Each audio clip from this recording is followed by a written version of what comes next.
rate we're going now, we would both be better off by this time next year. Both be better off by this time next year. Won't have to do too much. Start again with our love. It's all for one and one for all. So are you down with me? Both be better off by this time next year. Both be better off by this time next year.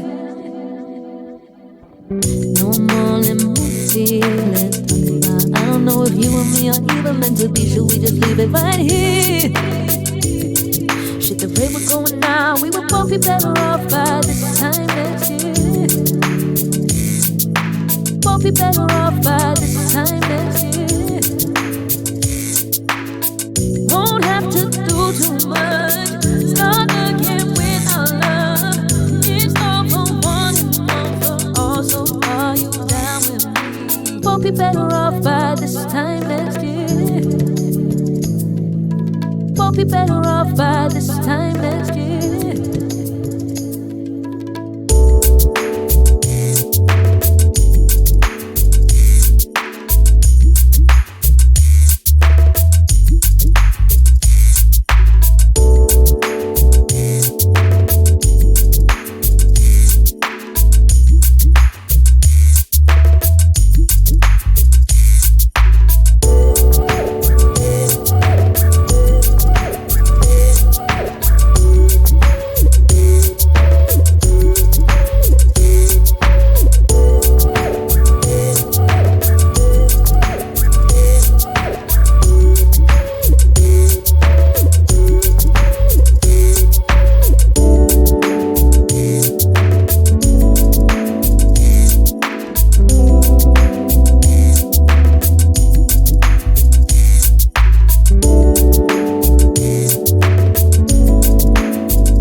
No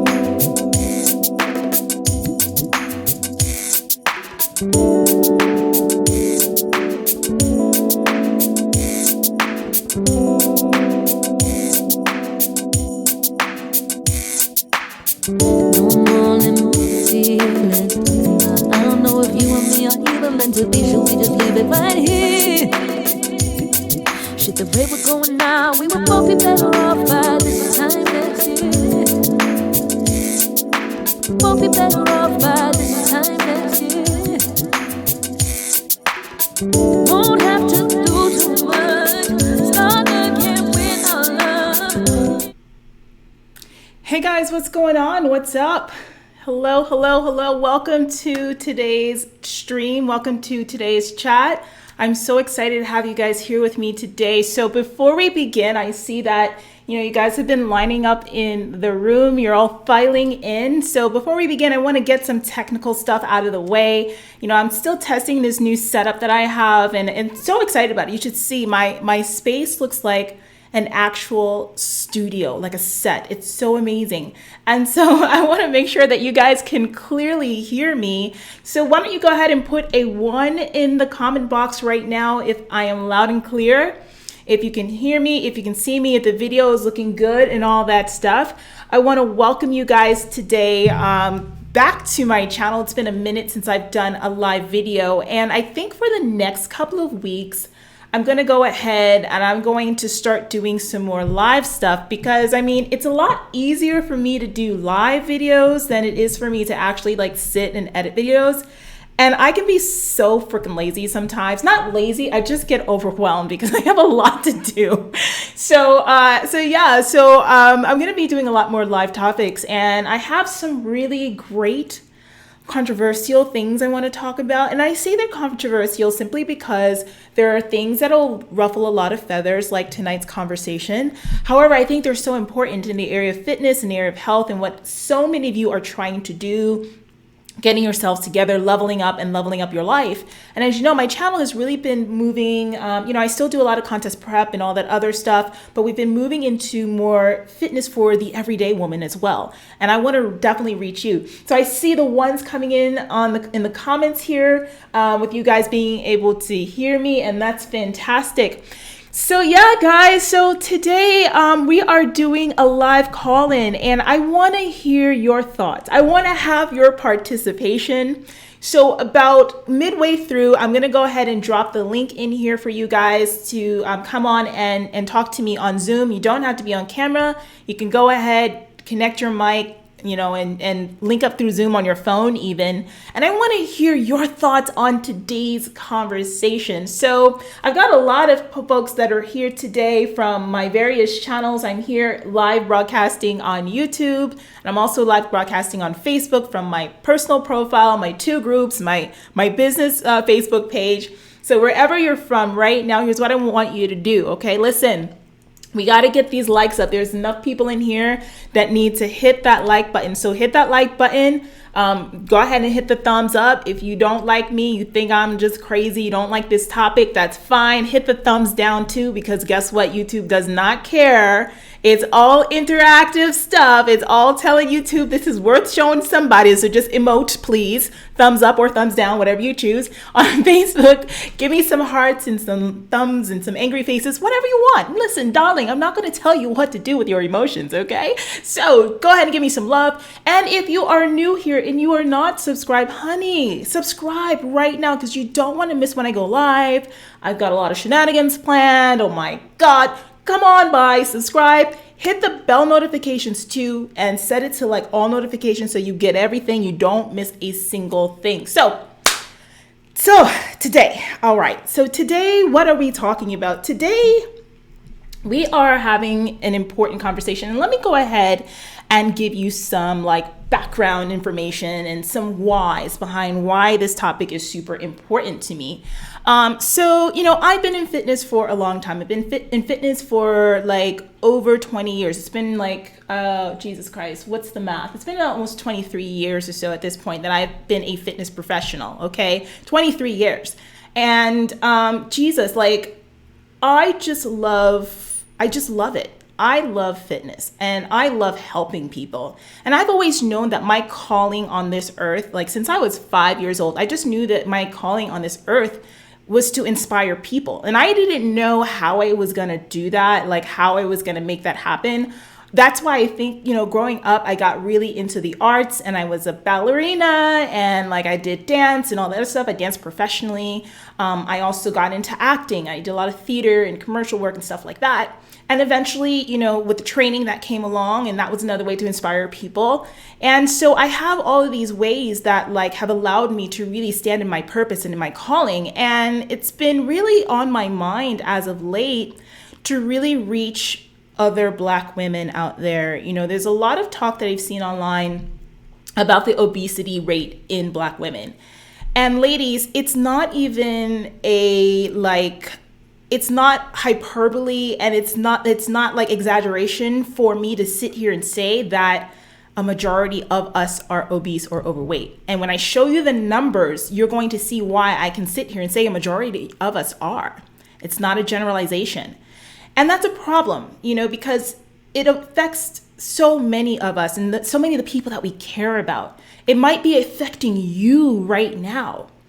And we talk about what it means to be a high value human being, a high value woman here on my channel. And it has nothing to do with education or money and all that. That's one aspect, but it's really not the main aspect. But, if you really truly value yourself as an individual, as a person, your health, your fitness, and yes, your body, how you keep it and how healthy you are, that's all a part of the value that you bring to your life and to the lives of others around you, okay?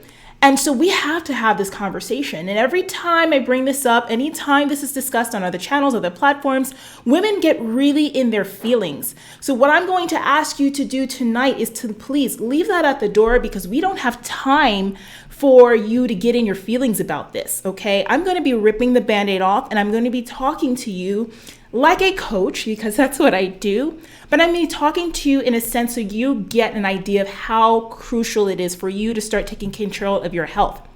I want to see us winning as a people, okay? I am always B1 first, which means I am Black first, honey, about everything, okay? And my community, us, we mean everything. Now, here's the thing. This conversation, if you are non-Black, that is okay. I need you to stay here too, because obesity is an epidemic that we are really seeing on the rise here in not only in the United States, but across the world. And with us dealing with this COVID-19 pandemic thing, the one thing that we all know is that there are certain people who are in high-risk categories who are going to get this disease and possibly die from it. And they have found out that people who are obese or overweight have the highest mortality rate, right? So that's going to trickle into people even if it's not you yourself. And so all I ask for you to do right now is that if this is something that touches you, if this is something that you are here to hear because you're in this situation, that's okay. Thumbs up this video. Thumbs up, because what that does is it spreads it around social media, it spreads it around all the algorithms, and it shows the platforms that this is something that needs to be talked about. So I want to say additionally, before I get started, is that I'm not here to judge you. I'm not here to judge or to put down anyone. I'm never coming from that perspective, because I have people in my life who are directly impacted by obesity. I do. I have people that I truly care about. And so I always come from an area of respect. All right. So keep that in mind as you're watching this. And today, the other thing that I'm going to do is I'm going to lay out the science and the numbers, because I don't want you sitting here telling me that I'm saying things based off of opinion, or that what I'm talking about is not, proven.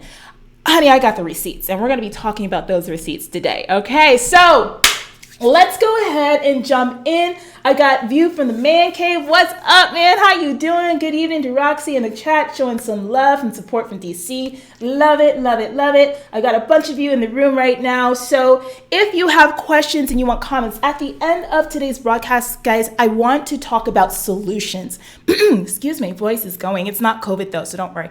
So I want to talk about solutions, and I want to bring you into that topic, that conversation of solutions.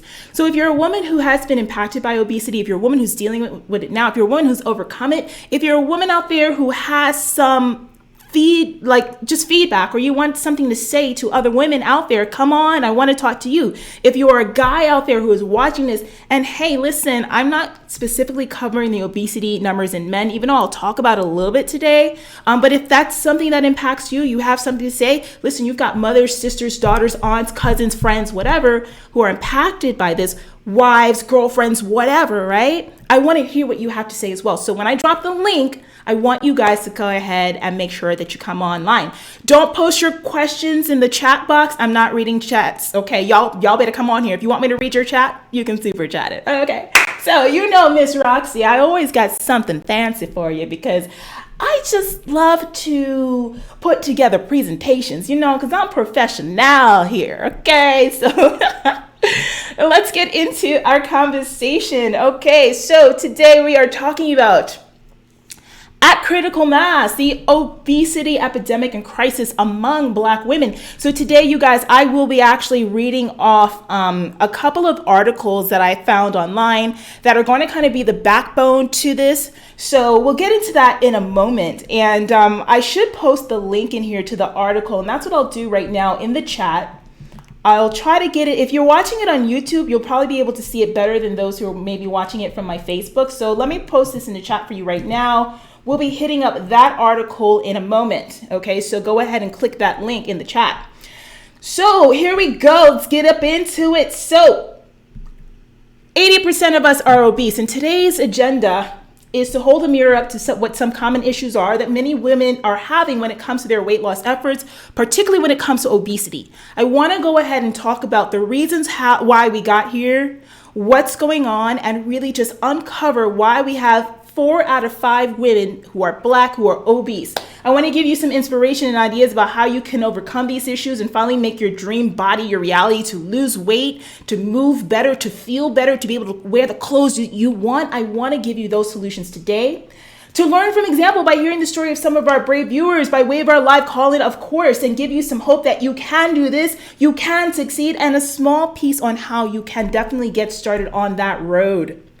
Now, guys, I have so many master classes and free things, ebooks and this and that. And one of the ones that I have here, this is a free gift for you guys who are watching today.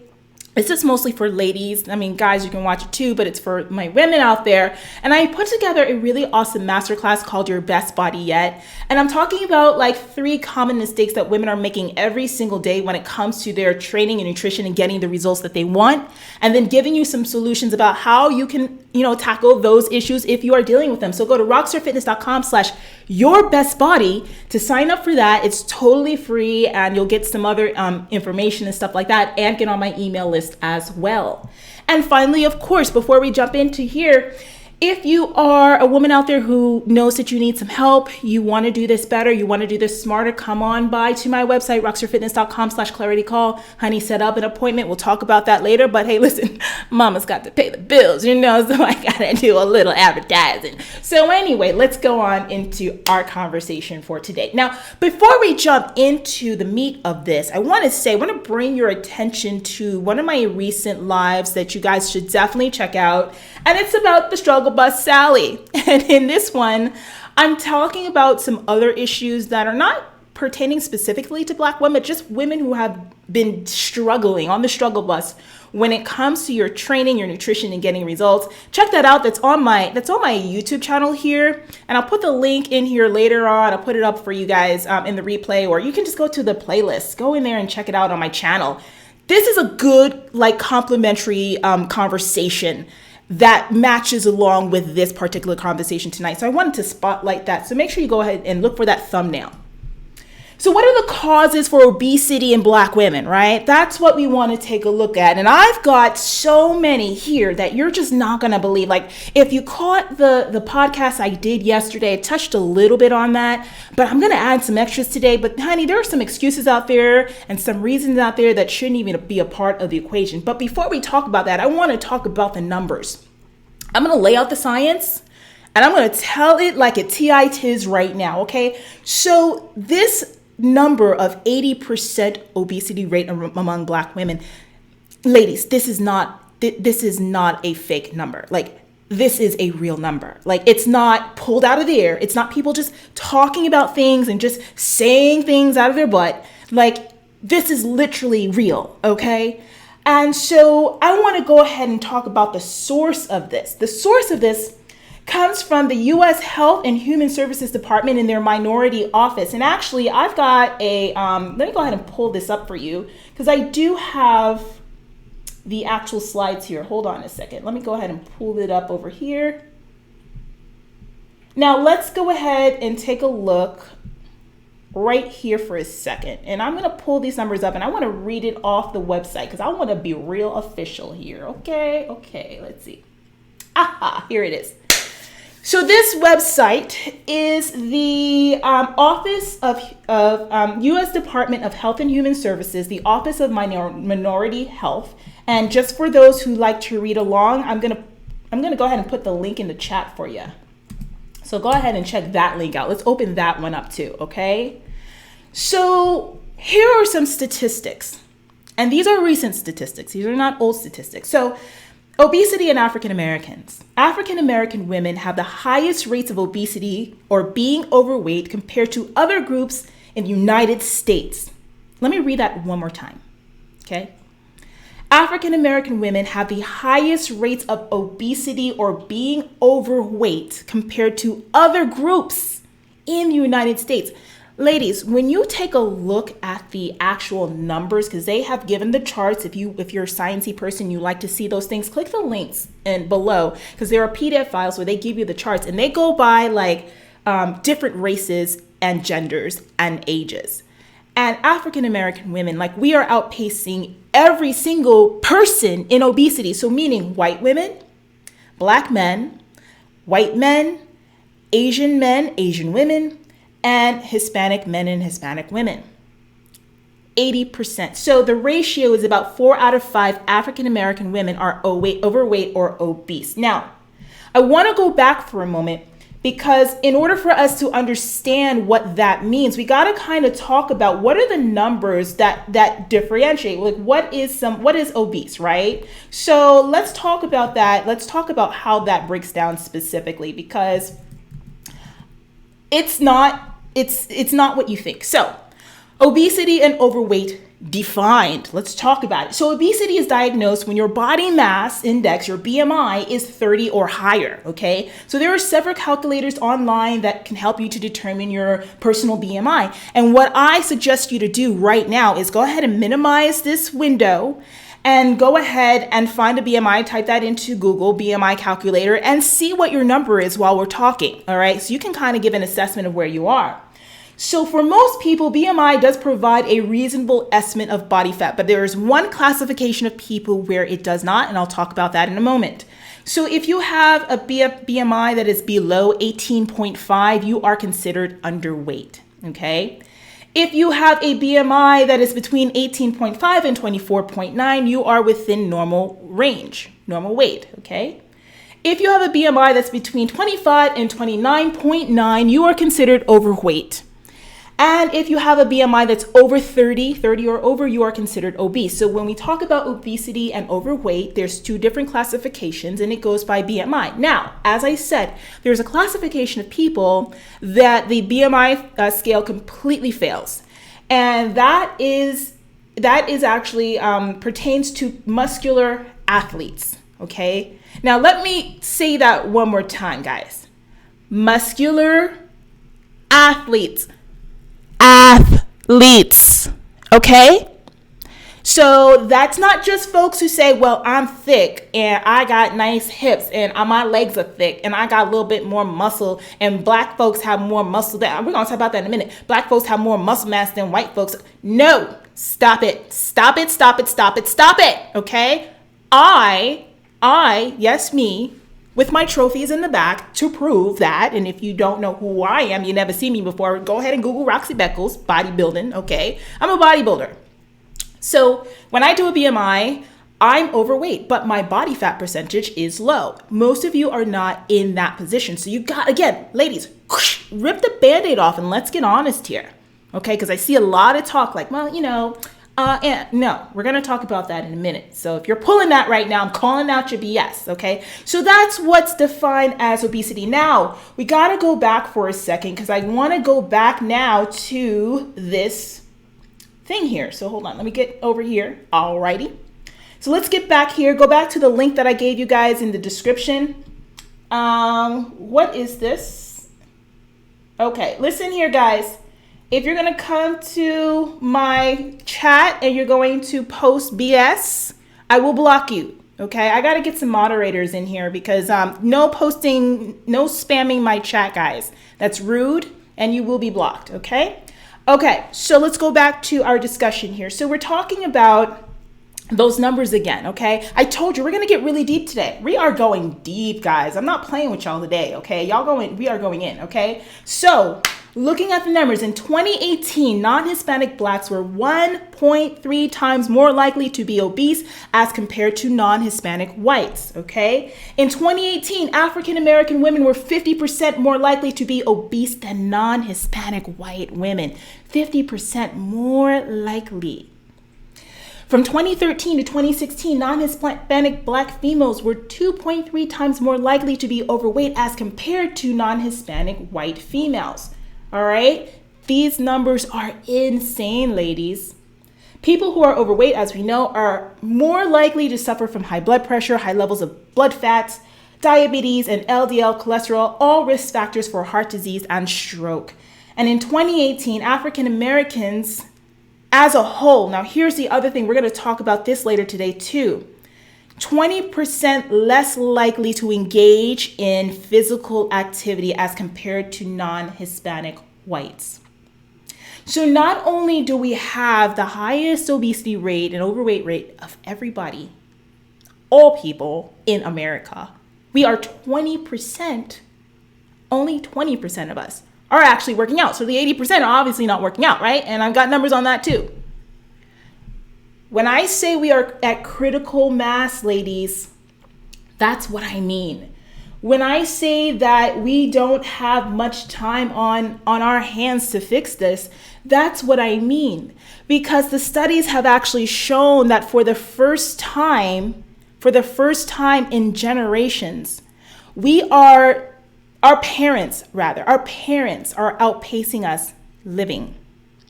We're dying before our elders. And a lot of it has to do with the fact that we are where we are today. And if that doesn't scare you, I don't know what does. Okay?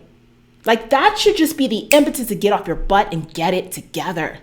We've got to. And so many of you, I have so much to cover today. My God, y'all better go get some popcorn and some wine or something because we're going to be here for a while. Okay?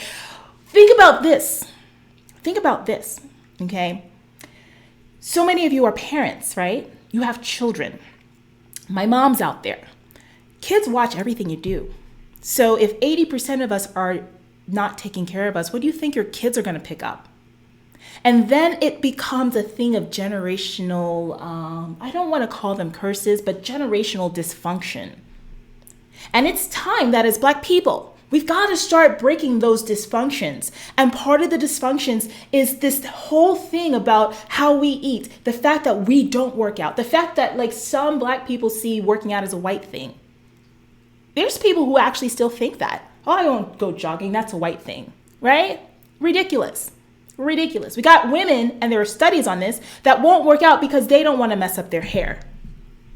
Really? I told y'all I'm going to be cooking tonight.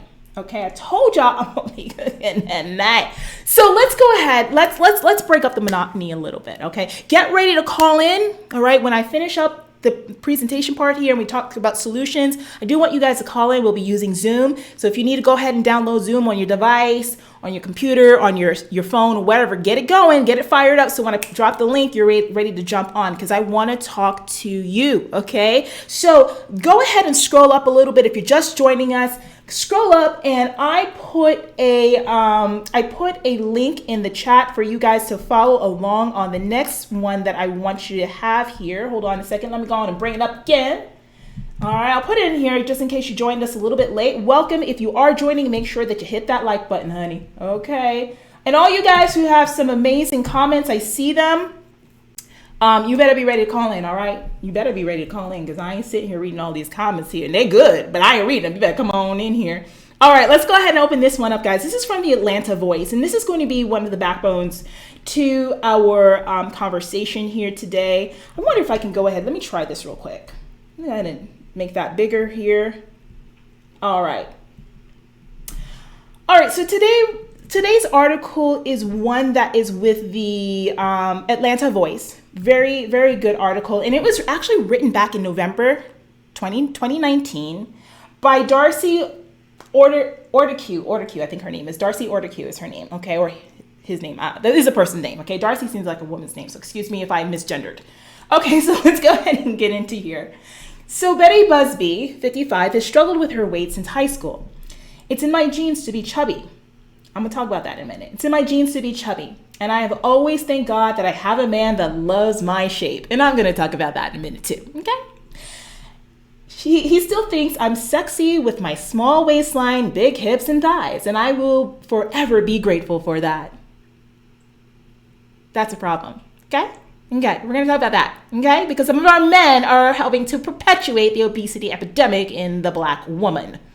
Yeah, y'all not off the hook with this one, okay? I'm gonna talk about that because it's in the article and I've got a study for that. Okay, living with constant harassment. In addition to health issues, Busby said, oh wait, hold on. I think I skipped a whole section. Let me go back, sorry. However, Busby's significant other has been upset and sometimes frustrated with her recent drop in weight and size of her hips. I'm attempting to improve my health by dieting and exercise, Busby explained. She is under a diet regimen and is taking medication for high cholesterol and hypertension after feeling the pain of extra lower body weight. I sometimes get annoyed because he is constantly, quote, in brackets, overseeing my meals and complains about the difference in hip size. So put a 1 in the chat if you are a woman who is familiar with that kind of reaction from your significant other. If you are someone who deals with, or let's do like this, put a 1 in the chat if you are currently with someone who really likes you to be quote unquote thicker and is encouraging you to stay the same even if you want to change. Or put a 2 in the chat if you've been in that kind of relationship and you're out of it now and you're up there and you're doing better.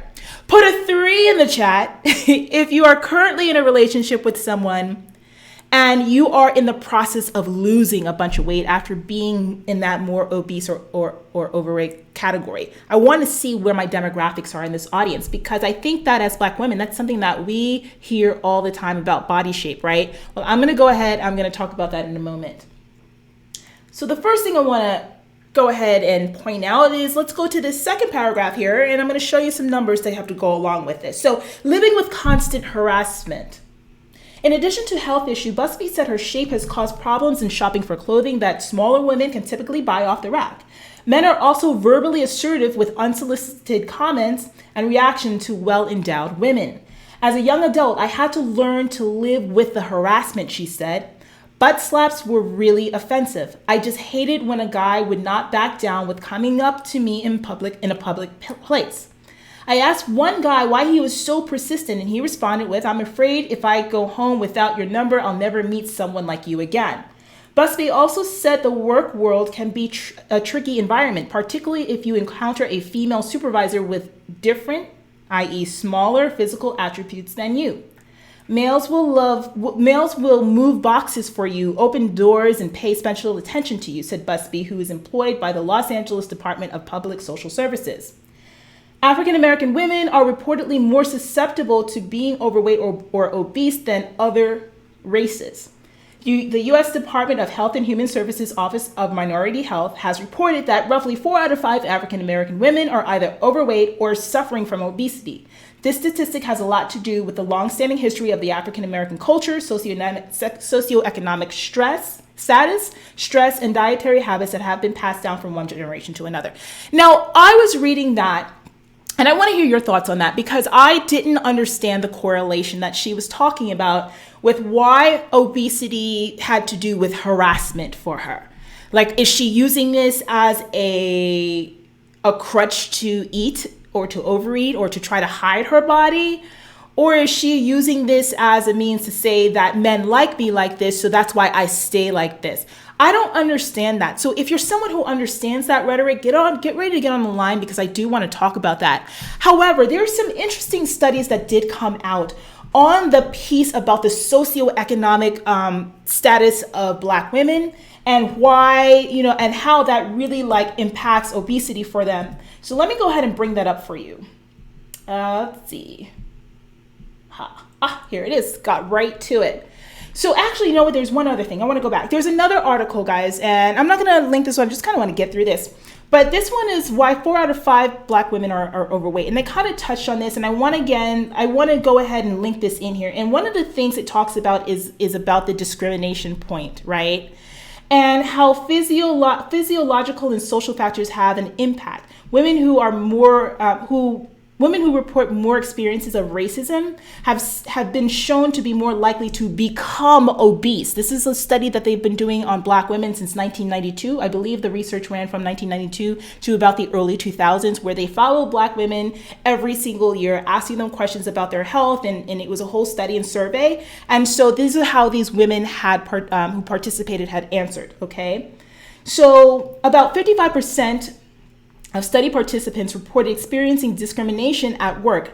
According to a July 12th newsletter from the BWHS, that's the organization that did this study. Palmer also found that participants who live in disadvantaged neighborhoods where grocery stores are scarce, parks and sidewalks aren't maintained, or crime is rampant, often is where you'll see women gaining weight or becoming obese. So one of the reasons, if we're going to talk about how we got here to this 80%, is the socioeconomic conditions in where we are and where we live, right?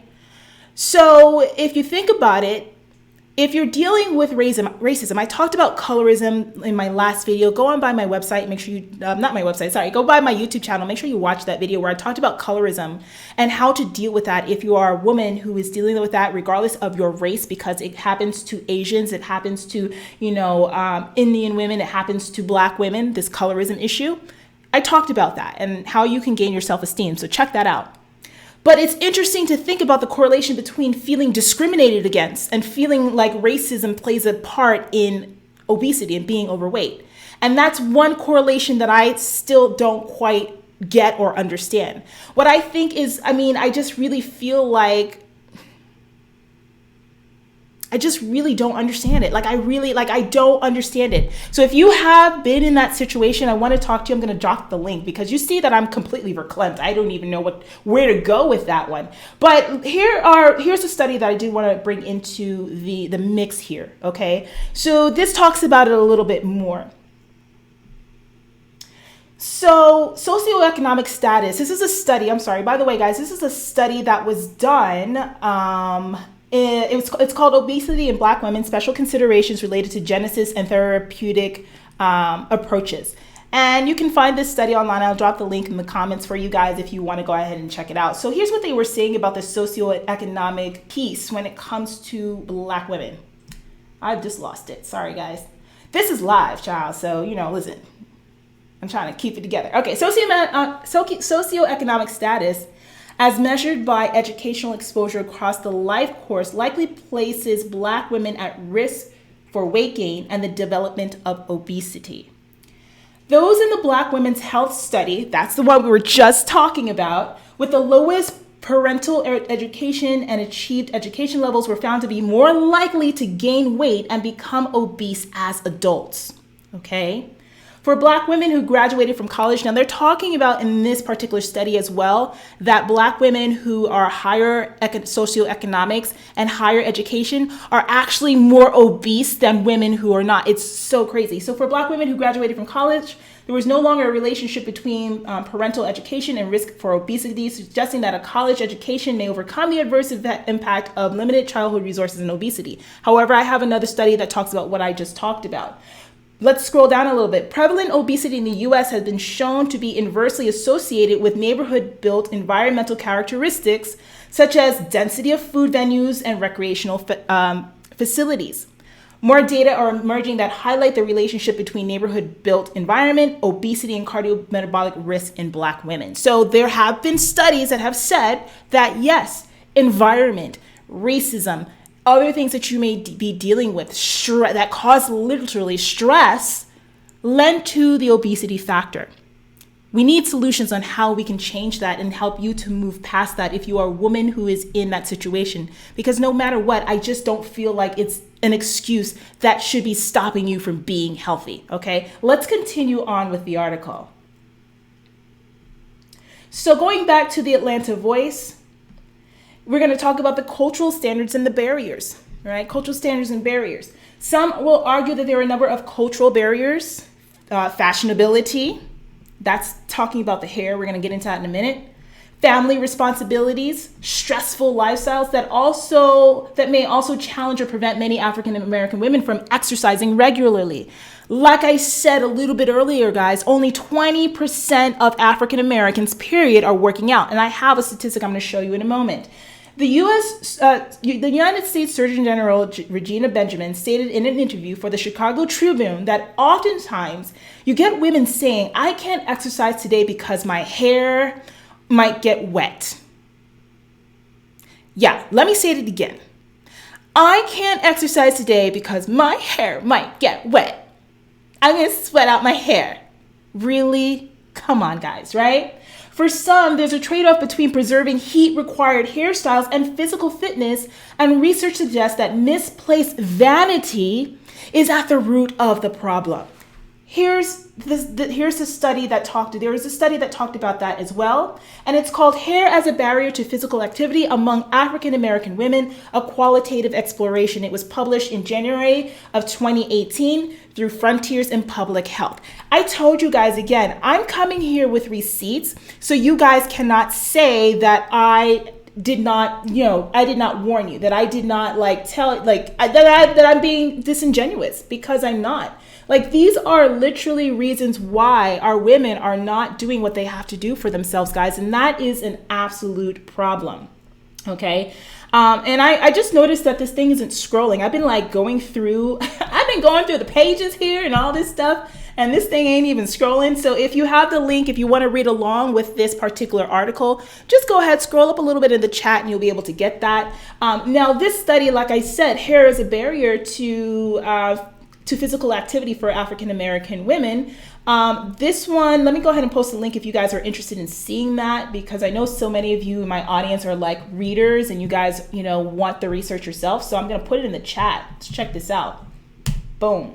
All right, check that out. That's where we are right now. All right. Okay, so now this is what they say about the hair thing with African American women. So African American women face unique sociocultural barriers to physical activity engagement. Such barriers may contribute to their low physical activity levels and high cardiometabolic disease burden. One particular barrier reported among African American women in recent research is that being physically active can have an undesirable effect on hairstyles and hair maintenance of many African American women. However, the underlying mechanisms contributing to this barrier have not been fully elucidated. So that means they didn't really fully study. It hasn't been studied before. The purpose of this study is to explore hairstyle maintenance as a barrier to physical activity among African American women and to identify effective strategies to overcome this barrier in the design of a culturally relevant physical activity intervention. Now, why is this important? Why am I bringing this particular thing up? Well, let me tell you right here, okay? So I've got some more numbers for you. And let me go ahead and switch over this view for you guys for a minute. Okay, so the reason why this is important, guys, because if you are a woman out there who is using, I can't work out because my hair is going to get messed up, I really have no rap for you. I have no sympathy for you. I think that is the laziest thing that anyone can use as an excuse. How do I say this? Look at my hair. I mean, I wear my hair like this, right? And if I have to work out, what do? Honey, I comb this baby back, put her in a bun, put in some pin curls. If I'm going on a run, I don't care about who's around or whatever, honey. I will wear my rollers, put my little not a bonnet. I don't wear bonnets outside, but put my scarf on, like looking like I'm from the 1950s. As you can see, that's kind of my thing. Honey, I will go for a run with my rollers or my pin curls on, okay? But I know that I have to work out. So ladies, this is not an excuse. So I've got numbers for you, all right? Let's talk about what's going on in our minds. Now, again, these are numbers from the Minority Health Department of Health and Human Services, okay? So here are the training numbers. I talked about this a little bit earlier. And the numbers say that Black people in general, and I think they do, no, this is just Black people in general, okay? So for the percentage of leisure time physical activity among adults 18 years of age and over in 2018, okay? So the percentage of some leisure time activity, actually, wait, I'm sorry. That's not the one I wanted to read. Got stuck. Oh, here we go. Okay, sorry guys. The percentage of leisure time physical activity among adults 18 and over. Okay, let me read that again. My God, I can't read today. Percentage of regular leisure time physical activity among adults 18 years of age or over. Okay, so that means that they met the federal physical activity guidelines. And those guidelines basically say that you should be working out about 150 minutes per week. And that's like 150 minutes of cardio per week, right? And then you should ideally put in 2 days of strength training per week at minimum. 150 minutes. That's it. 150 minutes. Like, that's it. Okay. You should do that couple of days, for the entire week plus 2 days of strength training. That's the bear. Okay. So the percentage of regular leisure time physical activity among 18 years or older in 2008 who met the federal physical activities guideline, non-Hispanic Blacks, collectively men and women, 20%. That's it. Those are the only people who met it. 20%. That's it. So what are the rest of y'all doing out there? Because some of the 80% is watching. You're watching. What are you doing? Okay? You're not working out. All right? White people. Now, white people, y'all are just as bad, okay? I'm going to say it right now. Y'all are just as bad. Non-Hispanic whites, y'all sitting at 25.8%. So you need to get it up too, okay? So folks, listen here. But still, 20% of African Americans are working out. And guys, oh my gosh, the tables here are ridiculous, because if I read to you the tables that breaks down the women, the difference between how much white women work out versus Black women across various age groups is ridiculous. Guys, they are killing us. And I'm not saying this is a white or Black thing. And I don't even know why I'm shouting. I'm just really passionate. I'm not saying that this is a white or Black thing. What I'm saying is the fact that we are not doing it, ladies. We are losing the game. We're losing the game, and we're losing our lives. So many of you are just, you're in your 30s, you're in your 40s, right? A lot of the folks that actually watch my videos are you're actually younger. My demographic starts at around 18 or so, but my biggest group are 25 to 35 and then 35 to 45. That's my biggest demographic. You guys aren't even old, and a lot of us are just out of freaking shape. Do you know what your life is going to be like when you're 50, when you're 60, when you're 70? God willing, you live that long? Dudes, if you don't start doing it now, you're going to die. And I'm not even being hyperbolic. Like, it's that serious. 150 minutes a week. That's it. 150 minutes. That's like 35 minutes a day for like 5 days a week of just getting out, going for a walk, cardiovascular activity. They said actually if you do rigorous activity, if you do like intervals and stuff like that, you only need to do it for about twice a week. So imagine that. Like just 2 times, go run outside, go run a hill, go for a walk, take the stairs, go to the gym, get on a bike, like something. It's so easy. And don't sit there and say it's not that easy, Roxy. It is. You gotta get out of your head. You gotta get out of here, because that is where it's all stopping you. It's in here. And so many of you have dealt with so many things in your life that are challenging. So many of you have dealt with literal failures in life. So many of you have fallen and you've gotten back up time and again. So this is not hard. It's not hard. You're just telling yourself it's hard, but it's easier than you think. When you decide that you want to live, when you decide that you have to be here for your kids, when you decide that this is not enough, when you look in the mirror and you say, I don't like this. And I will not accept this level of mediocrity from myself, that I'm going to get up and do my 150 minutes a week of physical activity, of walking, of running, of biking, of stair climbing. I don't care. I'm going to do it. And 2 times a week, I'm going to go ahead and I'm going to work out with some weights. I don't care if you don't have a gym membership. You don't need it. Buy some bands. Come into my Patreon, get some workouts, and get your butt moving on the floor in your living room. We've all had to do it anyway in COVID. You guys, it's that important. And your hair is not a reason to not do it. They are killing us in the department of taking care of the bodies and stuff like that. I didn't have it prepared, and maybe I'll go ahead and try to pull it up here. But I do want to break down the statistics of, when they showed this. And I'm not pitting races against each other. I'm just reading the data to you. So don't get mad at me if you're sitting here annoyed and you're going to give me a thumbs down. You're going to whatever, cuss me out in the comments about, oh, you're saying about black women versus white women. I didn't do the studies. That is what the studies say. They are killing us.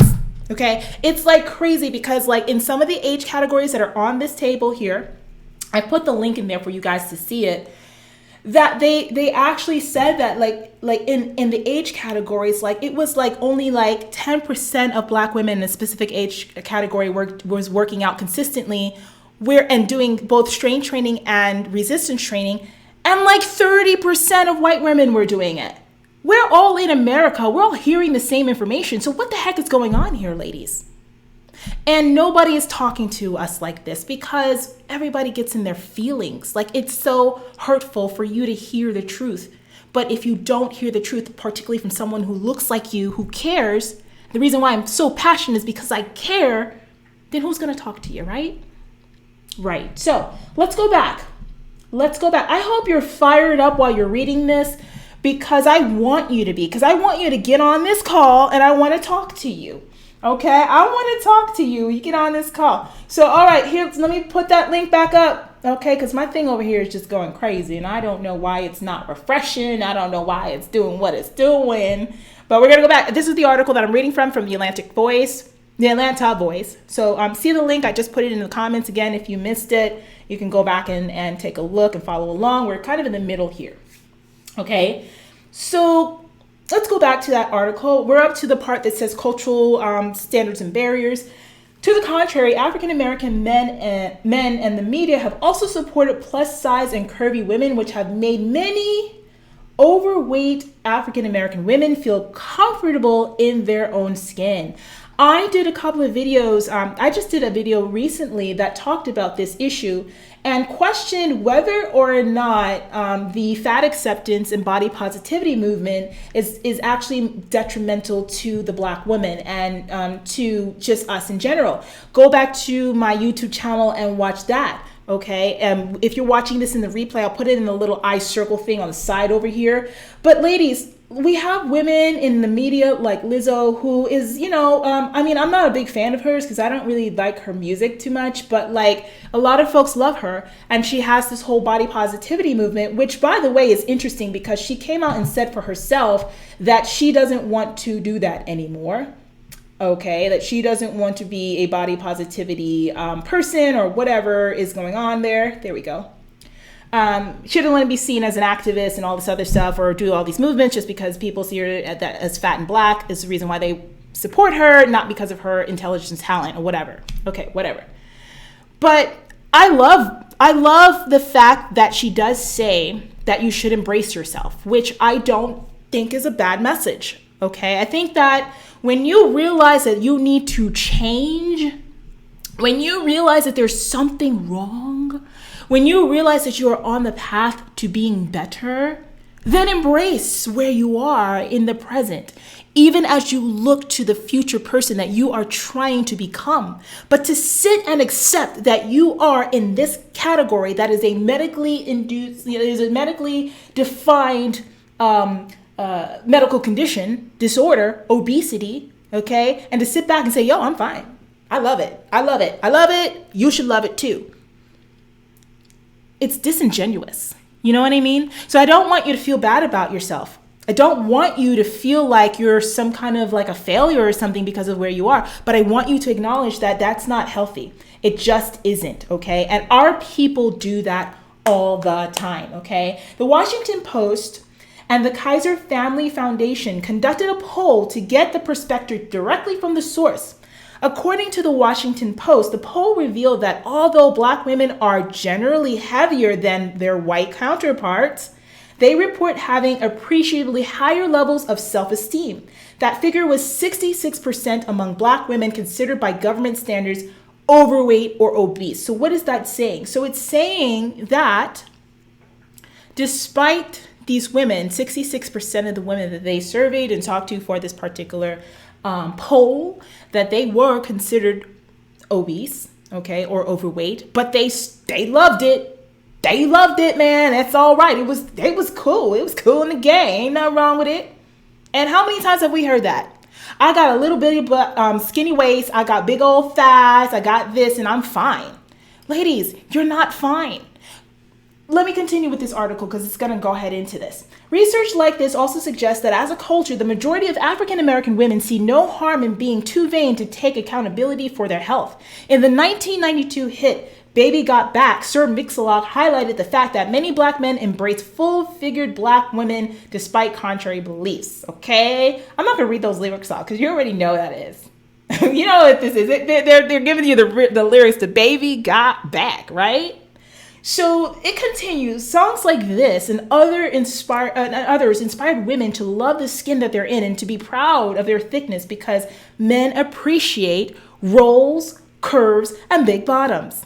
Men, I want to talk to you. Get on tonight. I want to hear your thoughts about this, okay? Because guess what? You're lending to the problem. Yeah, let's go ahead and talk. So, continuing, for years, many R&B, hip-hop, and rap musicians have typecast the women they have in their music videos, and more often than not, the video vixens usually have a small waist, thick hips, thighs, and a big old butt. Black women who aren't thick or curvy are going to great measures to achieve this look. That's why we see those girls going with the butt implants, going into that, all of that plastic surgery to kind of get that look, right? So our culture lends to this. Our culture lends to this dysfunction. And so it really becomes a matter of like, what are we going to do, guys? How do we change this? How do we change what we think as a people as normal? Because it's not normal.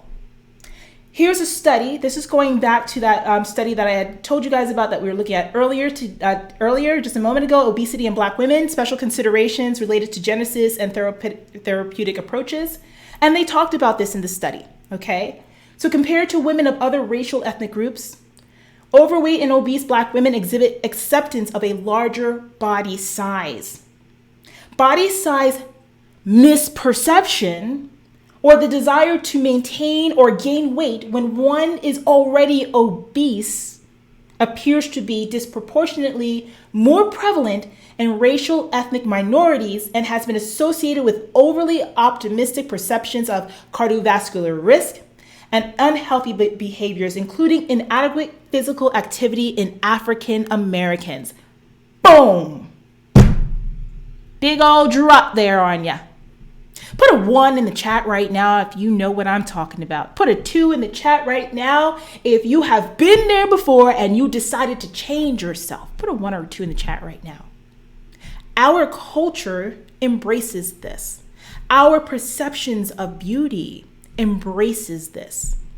And what's scary enough, just as this article or this study has said, is that even women who are already overweight, they're trying to increase their body measurements and all this stuff, and it's making the problem worse.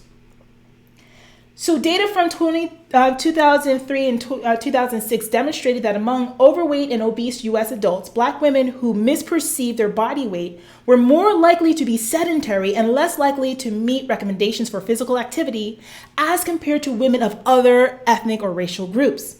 In addition, data suggests that Black women have accurate knowledge of the health risks of obesity. So let me read that again because I got another number to show you. In addition, data suggests that Black women have accurate knowledge of the health risks of obesity. However, these health considerations are often trumped by Black women's beliefs that a larger body size is embraced in their culture. This notion is supported by qualitative data from focus groups of African American women involved in weight control programs where they describe social pressures, quote unquote, not to lose too much weight. This body size perceptions likely influence weight control, physical activity, and ultimately cardiovascular risks for Black women. Man, that's deep, right? So everybody on the internet now is really talking about, why are Black women so fat? Why are Black women so obese? Why are Black women this and that? And nobody's really talking about how much our culture really supports that. How much of our culture actually embraces that?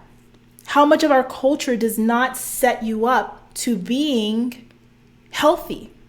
So ladies, guess what? At the end of the day, it is on you. At the end of the day, you're the only person who can really undo this. At the end of the day, it is you that has to decide that that's not a good standard of beauty. And I'm not saying that you need to be a skinny mini. I'm not saying you need to be size 2, 4, 6, or whatever. I don't care what size you are. I care that you get your BMI down. And I care that you actually take care of yourself. I care that you lose the weight. I care that you can get into the clothes that you want to wear. I care that you're able to live longer, to be with your family for as long as the Lord allows you to be on this planet and not die because of a disease that could have been prevented: diabetes, stroke, high blood pressure, heart disease. To not be in that situation, that's why it matters. Now, I told you in that statistic, in that study, that it said that despite Black women knowing and being told what to do, that they kind of throw that all away in order to go after looking the way they want to look. Big booty, big legs, big thighs, big hips, right? Tiny waist. Some of y'all are wearing them waist trainers.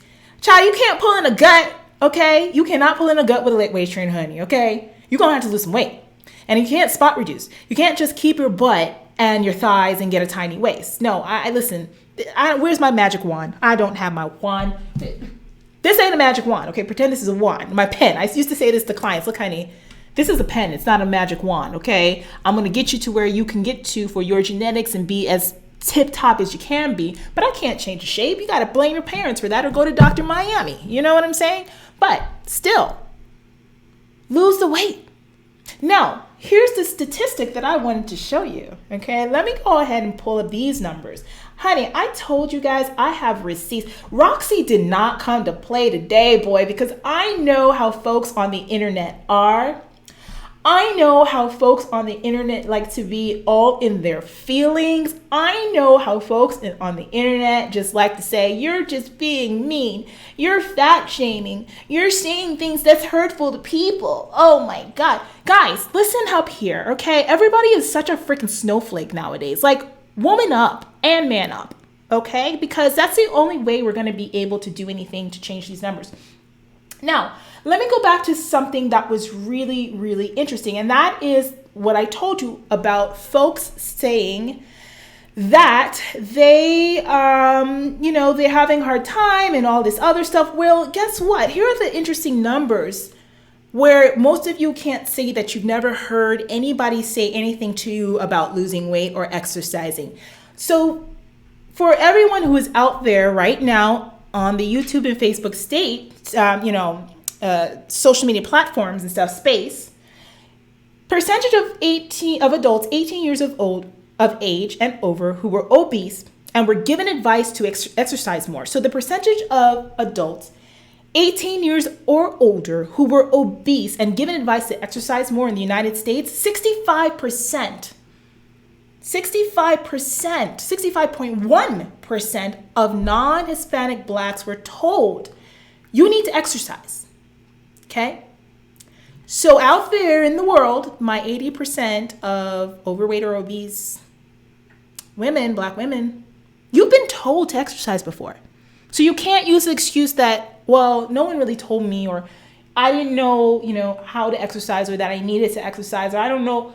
There's no excuse. You've been told. 65.1% have been told from the age of 18. This is in 2016. Now, here's the other thing. That's just about exercise. Here's what we were told about food. So the percentage of adults 18 years of age or over who are obese and were given advice about eating fewer high fat and high cholesterol foods, 48.2, half of Black people were told, eat less, eat healthier, eat better. You guys, do you see how I'm just knocking out the excuses? Boom, boom, boom, pew, pew, pew, pew. I'm just knocking them down. I'm knocking them down. So now the question becomes, what is the excuse? Your children are watching you. Your children are seeing everything that you do, guys. And here's the scary thing about it. It's that we teach the next generation how to live, right?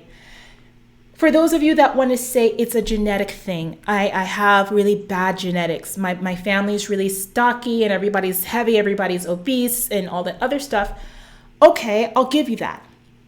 But if you know at the age of 20-something, at the age of 30-something, at the age of 40-something, that you saw your parents and your grandparents and your aunts and your uncles, you saw all these people around you with these obesity issues, gaining weight, having a hard time losing weight. You saw them succumb to diabetes. You saw them succumb to heart attack, stroke, heart disease.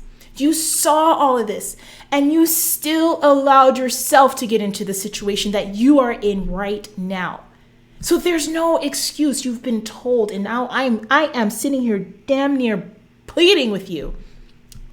Ladies, we got it. You can do this. You can do this, okay? But here's the scary thing, all right? I told you earlier that the studies have said that for the first time in generations that our parents are outliving us. They are burying their children who are not taking care of themselves, who are dying of these diseases, right? So where does it start? It starts when you're a wee lass or a wee lad. It starts when you are children. Take a look at the screen here. I hope that it's up here. Can you guys see it? Yeah, you can. All right, so let's take a look at this.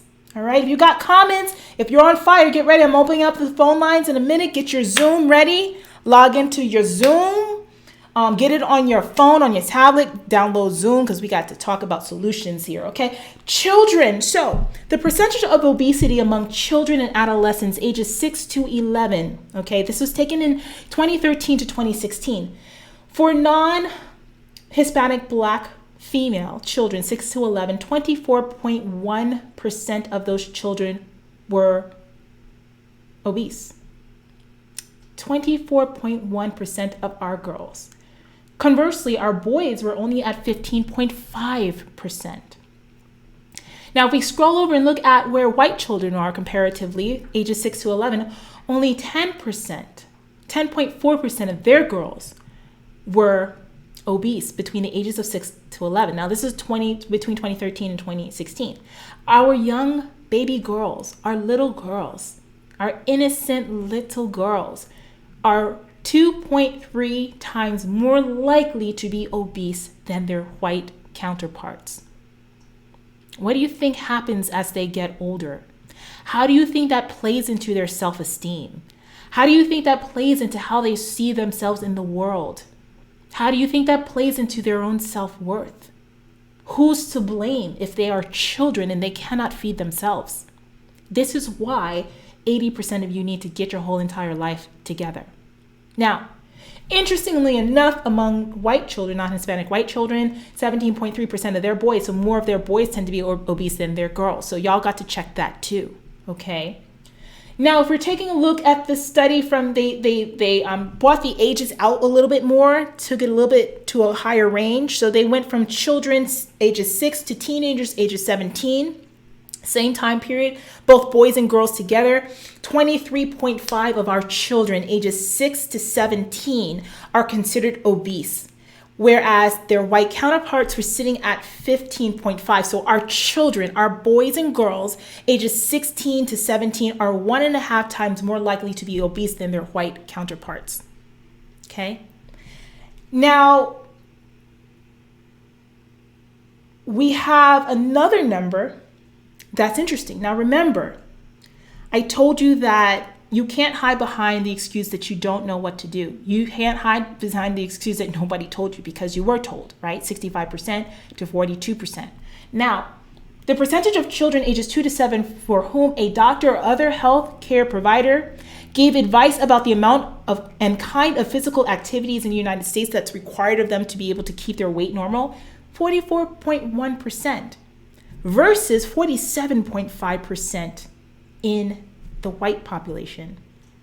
So they're telling, now interesting enough, I mean, less than half on both sides, but they're telling white parents more often than they're telling black parents about what's going on with their kids and their health, and telling them that they have to work out. I wonder why that is. Isn't that interesting? If you have anything to say on that and you have an idea, I want to talk to you. Come on and make note of that, and let's talk, okay? Now let's look at the later in stages in life, because everything that happens to us in childhood flows into adulthood. And those of you who are dealing with obesity right now, you probably have seen in your own life, like, yeah, when I was a kid, I dealt with this problem. Are your kids dealing with this now, right? Got to get some solutions. So here it is. Percentage of high school students who were overweight in 2017. Not Hispanic Black females. This is for overweight. We haven't touched on obesity yet. So just as overweight. Remember we said about the overweight category and where that fills in, right? So not Hispanic Black females are overweight at a rate of 20.8%.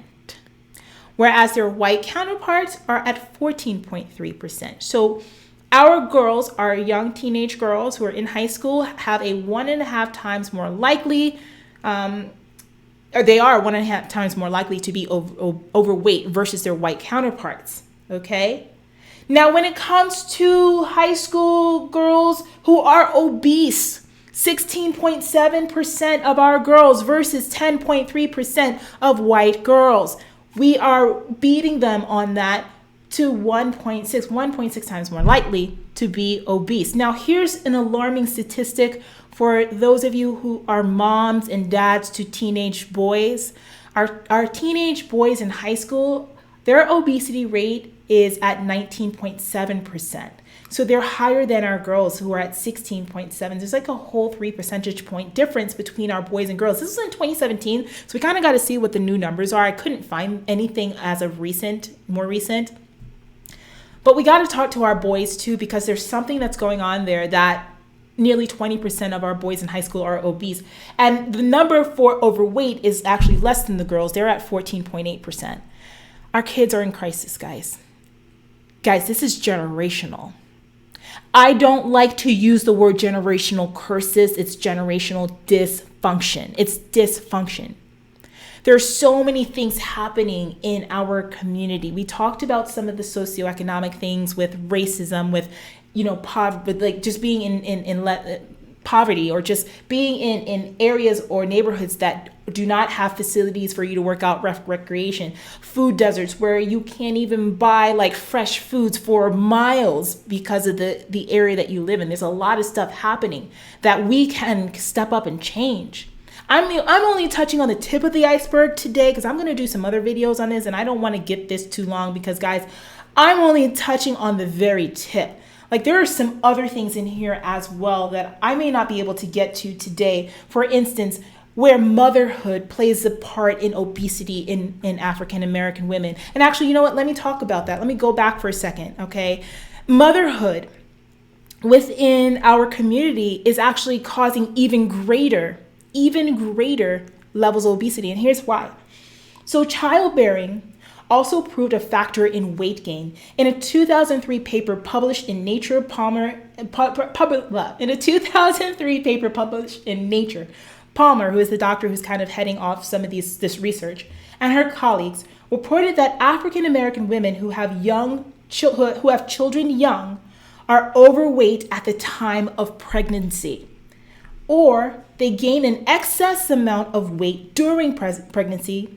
They have a higher prevalence of obesity compared to white women. So women who are becoming pregnant younger and they're already overweight and then they're gaining the weight, they're gaining more weight, that is causing even greater levels of obesity in our women. And while they don't have any results yet, the BWHS team is trying to learn if breastfeeding helps a woman to reset her metabolism to decrease weight gain following pregnancy. The percentage of Black infants who are breastfed has shot up markedly in recent years, but still lags in comparison to other groups. Okay. Now here's something interesting that I have to say about that, because I did find another study that talked about motherhood and how pregnancy can really have an impact on obesity in Black women. Now let me try to find that here, if I can find this on the screen here. Let's see. It was very, very interesting. Give me a minute, you guys. Again, if you have any comments, get ready to go on. We are about to go live on here to chat on the line. That's not one. Where is it? I cannot find it where I put that particular note. Is it here?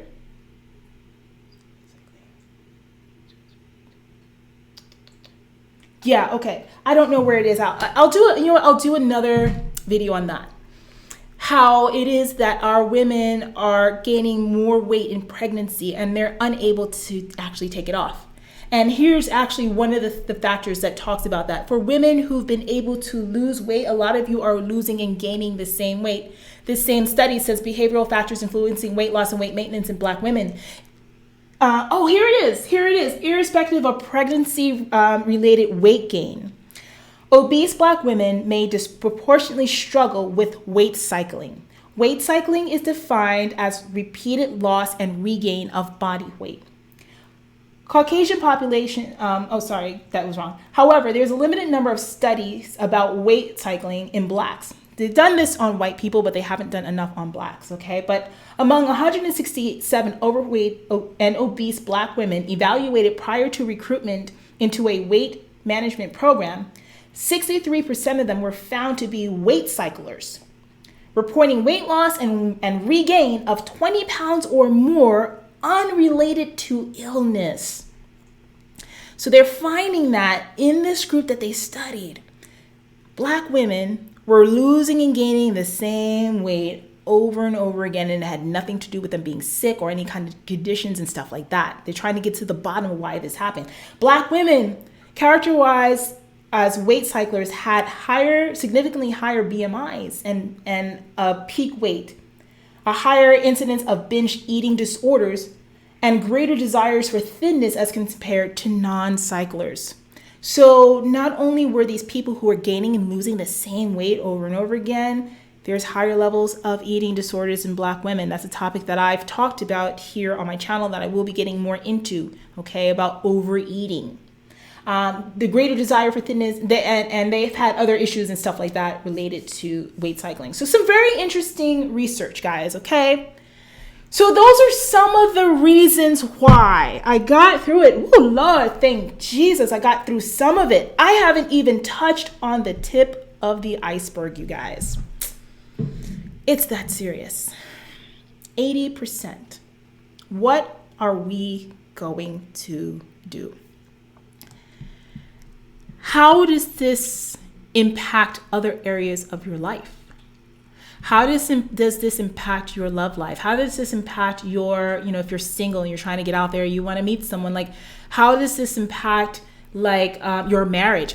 I have an interesting talk we're going to do probably next week. Someone had sent me an article and they wanted my thoughts on this.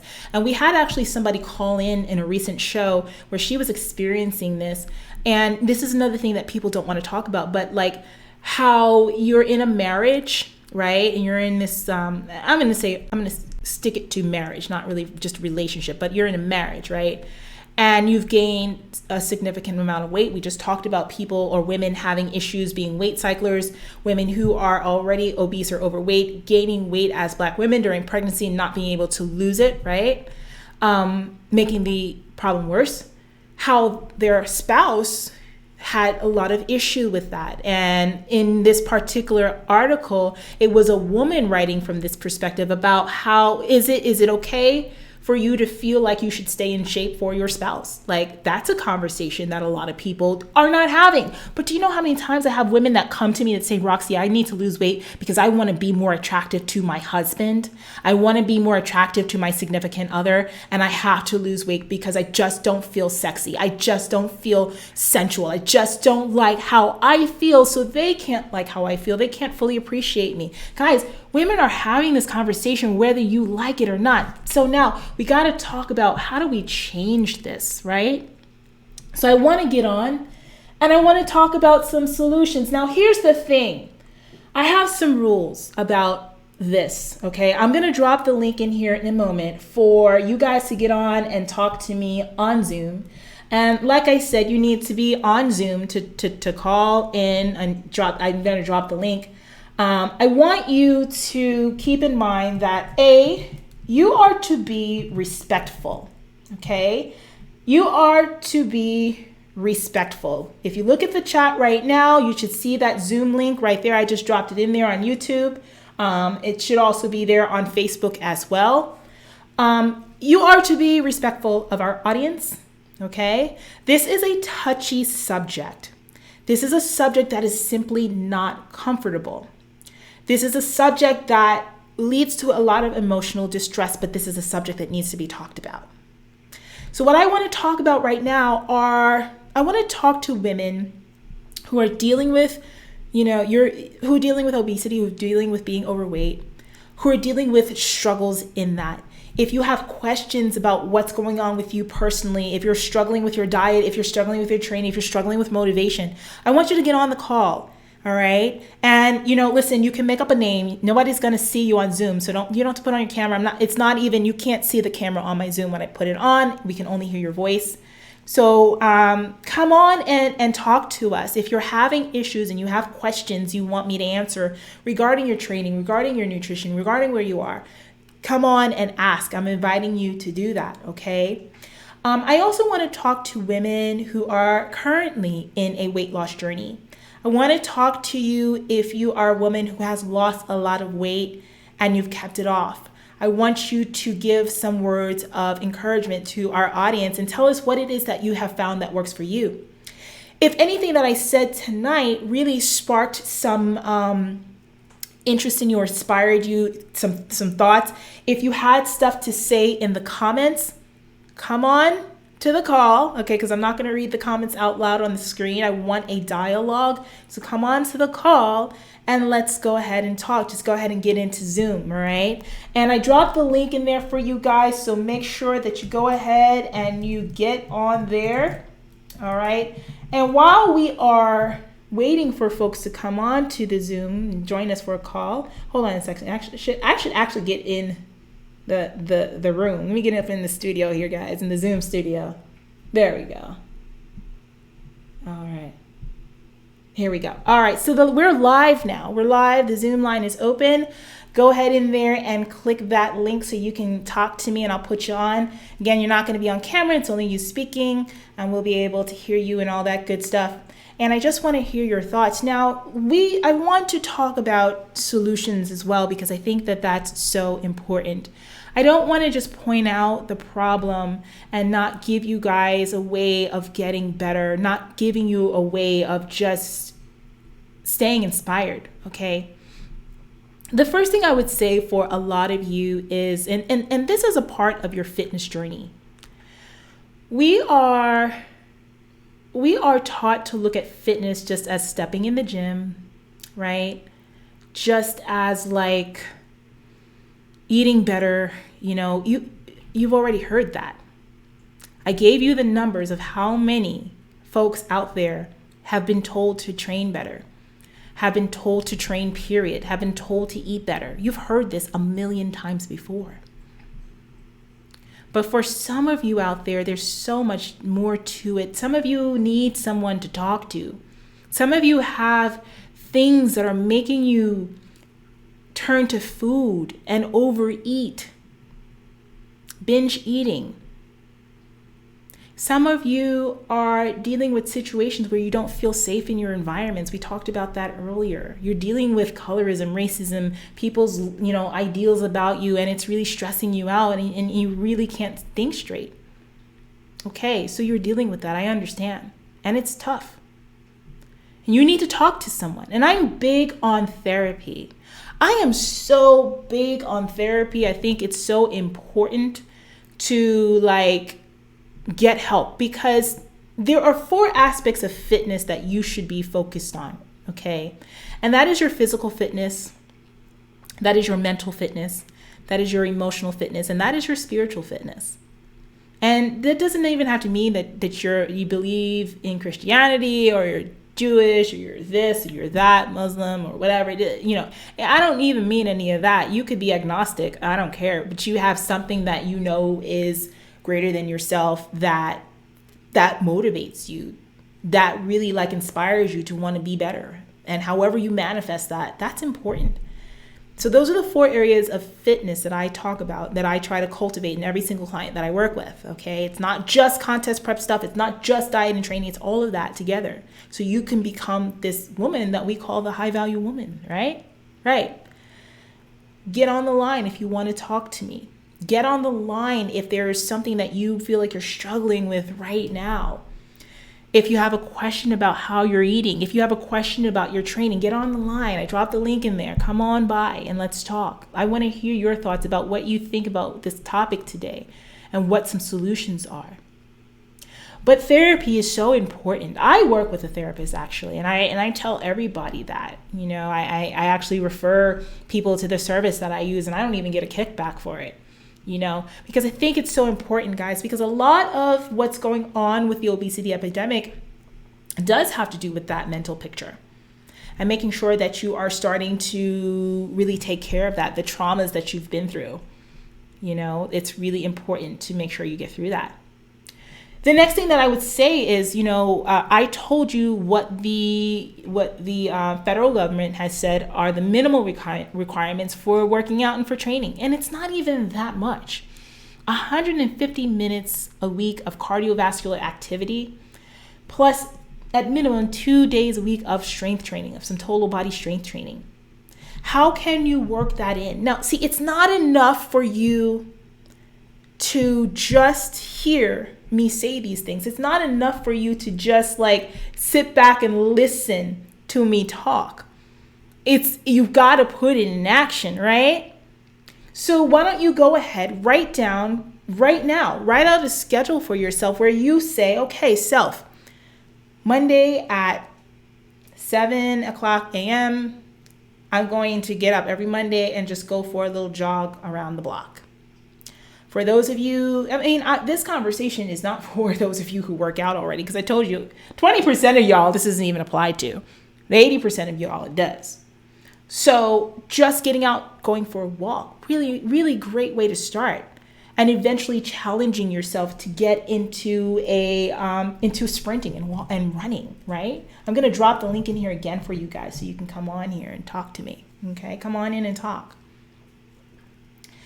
For those of you who, know that you're not eating better, well, we didn't get into the food piece today. That is, of course, an underlying factor as to why we are obese and overweight, right? So many of us come from the foundational Black Americans. We are ADOS. Our roots are in the South. We love that soul food, yo.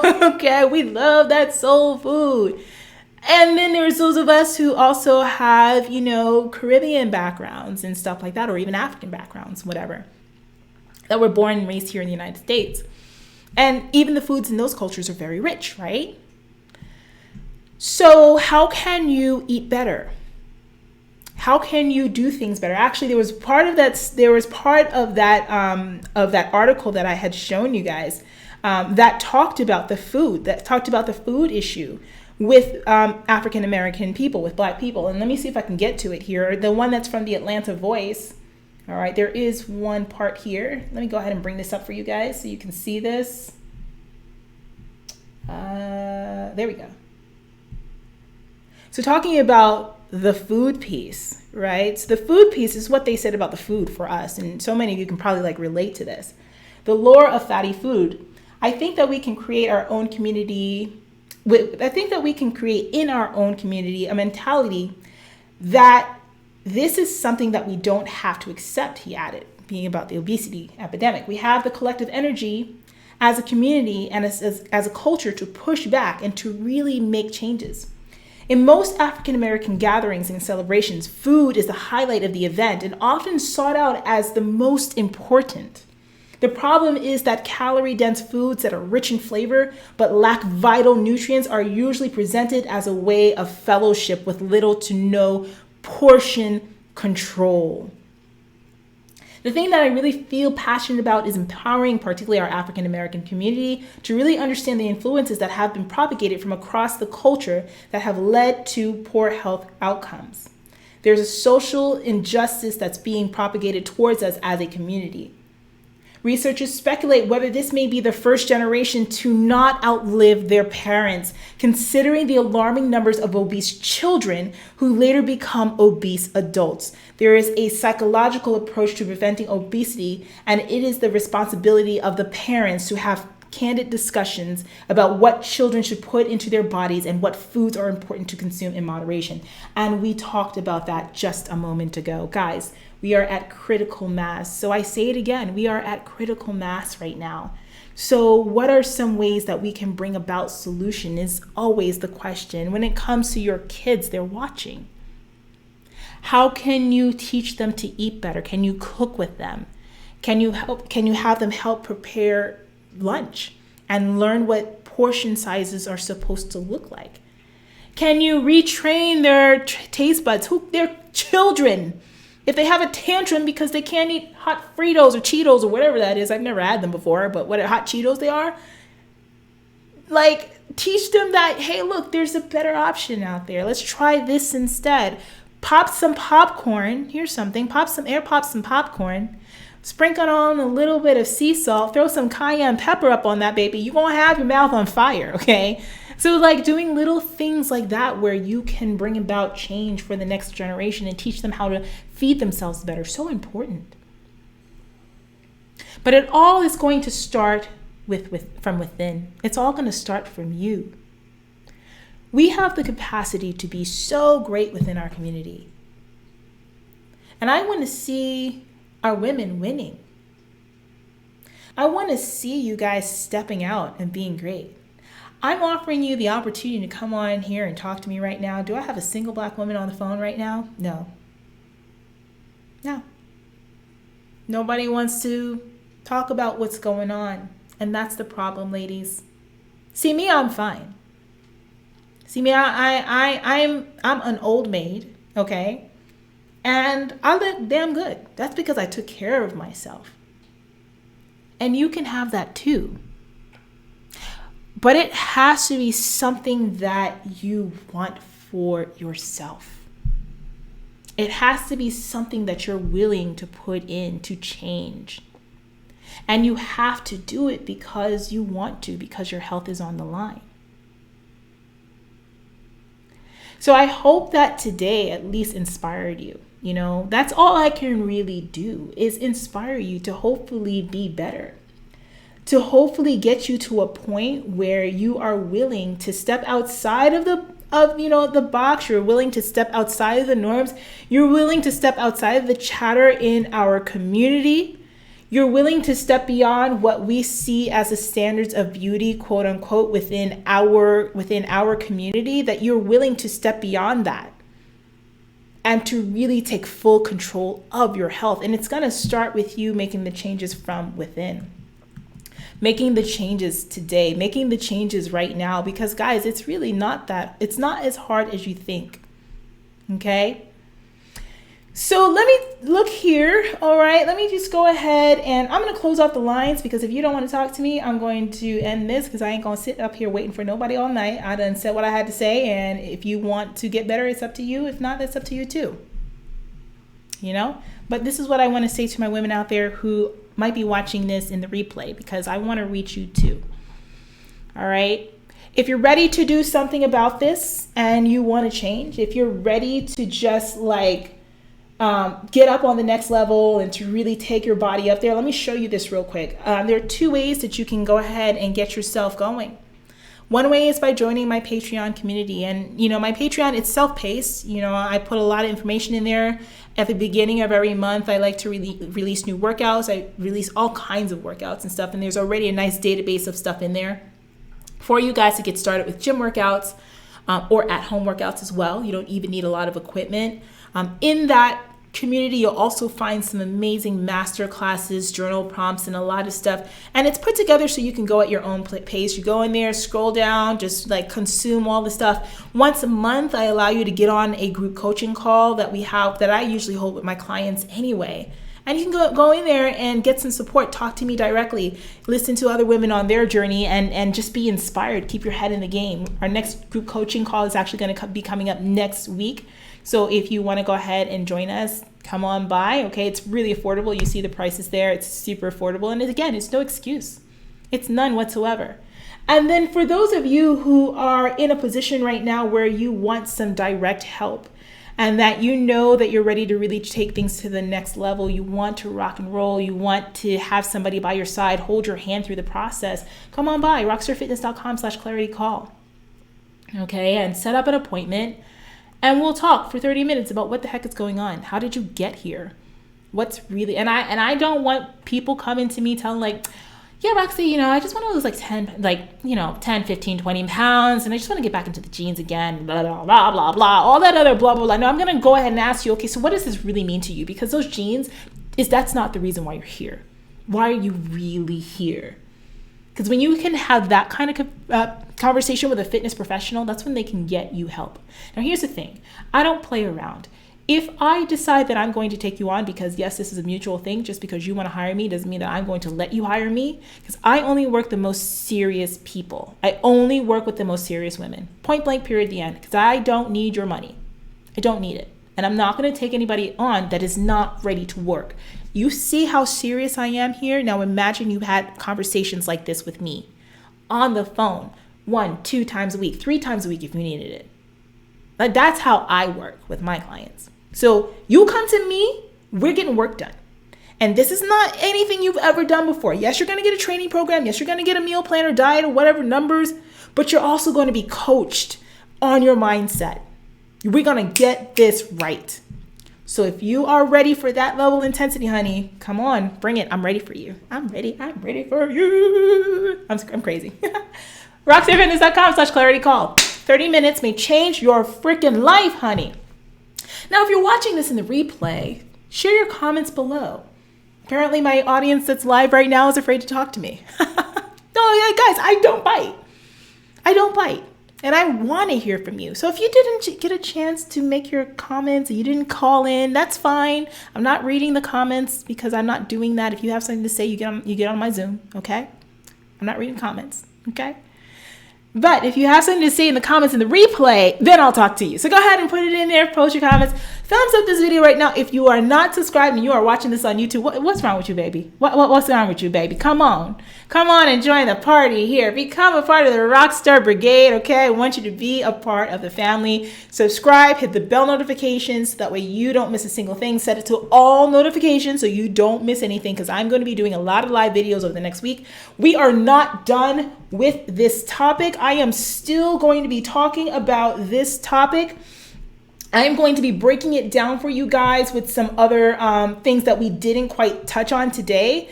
I want to go more into the piece about the weight cycling, and also with the issue with women gaining weight in pregnancy. That's a topic. I used to train women. I actually have a certification that's pre-postnatal certification, so I can work with pregnant women and women after birth. And I have trained pregnant women in the gym. And interestingly enough, they've always been white clients. So our women aren't even working out as much when they are pregnant. Okay, I go to the gym, like right now, there's a woman, our gyms are locked down in LA. And my gym, Equinox, I go to Equinox, and we have a location here that they built outdoors. It's outdoor gym and stuff like that. And every day, this woman, she's pregnant. She's probably in her 20s, 30s or so. I don't know what her ethnicity is, but she's not black. Okay, she could be Caucasian. She could be Persian. Got a lot of Persian. She could be one of or Latina or something.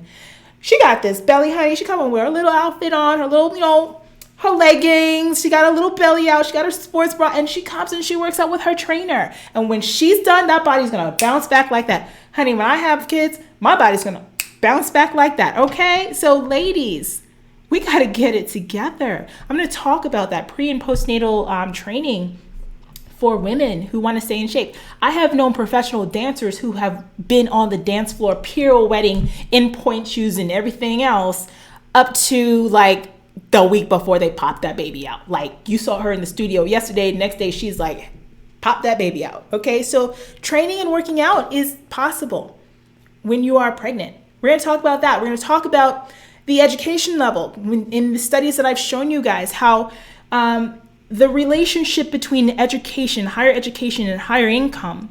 Usually what you'll see is there's less of a prevalence of obesity in that cohort, right? Well, that's true for white women. However, in black women, the numbers of obesity in that cohort is higher than ever before. So yes, we are more educated. Black women are the most educated people in the United States, going for higher levels degrees and whatever, boom, boom, boom, whatever, great, awesome. But we're also leading the charge that in that demographic, folks, there is an obesity problem. You have access and education. So what's really going on? We're going to talk about that in an upcoming video. I told you we're also going to be talking about the controversial topic of being in shape when you're in a relationship, and whether your spouse or your significant other has a right to be offended or upset or loses attraction for you when you gain weight.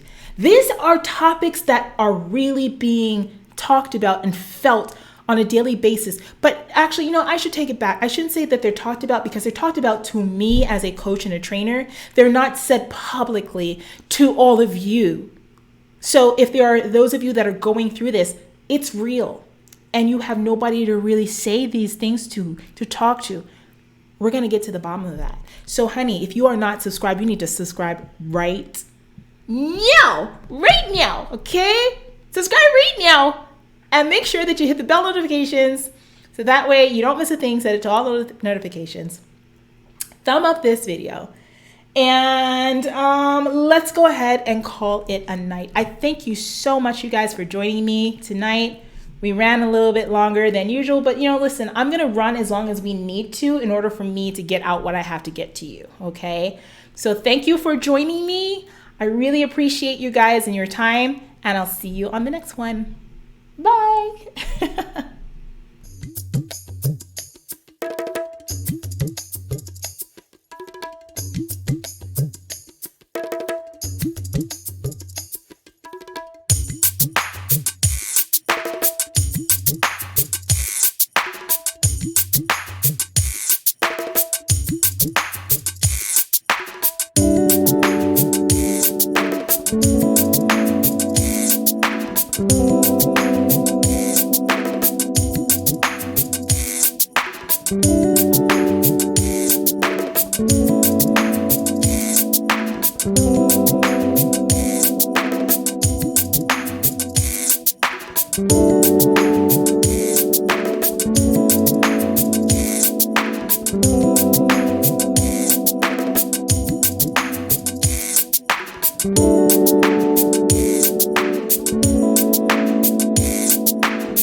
The rate we're going now, we would both be better off by this time next year.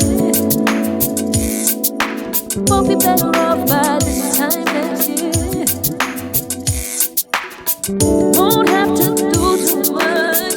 Start again with our love. It's all for one and one for all. So are you down with me? Both be better off by this time next year. both be better off by this time next year. No more limited. Let's talk about, I don't know if you and me are even meant to be. Should we just leave it right here?